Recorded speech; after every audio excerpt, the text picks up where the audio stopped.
Вітаю! Після відео пустих баночок мене запитали, як я використовую свою косметику, тому сьогодні я поділюся своєю системою, своїм досвідом і сподіваюсь, комусь він буде корисним та цікавим.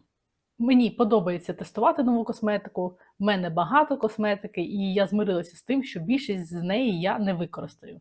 Однак, якщо мені хочеться щось використати, якщо в мене тягнеться рука до якогось засобу, то він автоматично потрапляє в Project Pen. А якщо в мене немає такого засобу, то я собі створила систему критеріїв. Перший критерій – це тип засобу. Кремові засоби, звичайно, мають менший термін придатності, тому вони мають пріоритет в Project Pen. Другий критерій – це об'єм. Я не беру засоби з дуже великим об'ємом, тому що я знаю, що мені стане нудно, і на це дуже багато піде часу. То я краще використаю двоє маленьких, ніж один великий. Третій критерій – це терміни. Коли до мене приходить будь-який засіб косметичний, я його записую та записую собі рекомендований термін зберігання. І коли ці терміни я бачу, що підходять до кінця або вже протерміновані, то я буду брати цей засіб в Project Pen. І останній критерій – це вартість. Оскільки я хочу відбити вартість продукту, то я беру в Project Pen найдорожчий засіб. І зазвичай я беру не просто найдорожчий засіб, а рахую вартість за грам. Ці критерії для мене працюють в системі, а не окремо один від одного. І щоб себе не перевантажувати, я беру один засіб з категорії. Наприклад, один тональний, один бронзер, одні рум'яна і так далі.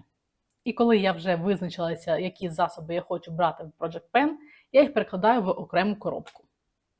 В мене є ось така, і ця коробка знаходиться там, де я малююсь. Використовувати засіб – це дуже довго, особливо для такої нетерплячої людини, як я, тому треба запасатися терпінням, але при цьому і не зациклюватися, тому що в мене було, що я кожен день вимірювала, скільки я витратила. Але це не дозволяє бачити прогрес загалом.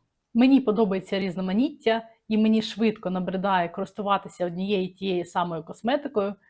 Цей період в мене складає десь тиждень-півтора. Тому для себе я вирішила, що я користуюся Project Pen 7 днів в місяць. Також я змінюю свій Project Pen зі зміною сезонів, тому що на зиму я більш полюбляю матові фініші, а влітку мені хочеться якихось легких текстур та яскравих кольорів.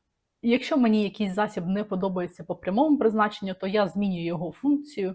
Наприклад, в мене був період, де я експериментувала з темними губними засобами, і в мене залишилися темні олівці для губ, і я їх використовую як олівці для очей.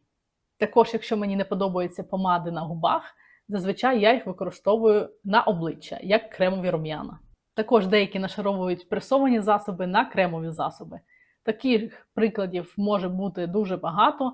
Якщо у вас є якісь цікаві ідеї, пишіть в коментарях. І якщо вже засіб взагалі не йде, не тягнеться до нього рука, то я з ним прощаюся. Тому що іноді дорожче тримати, ніж віддати або викинути. Оскільки до цього засобу можуть бути прив'язані якісь негативні емоції, також він займає не тільки фізичний простір, а й ментальний. Тому Project Pen для мене це більше, ніж про косметику, це про прийняття рішення, прийняття себе та простір для експериментів. Бажаю вам вдалого Project Pen, дуже дякую за увагу та приходьте ще!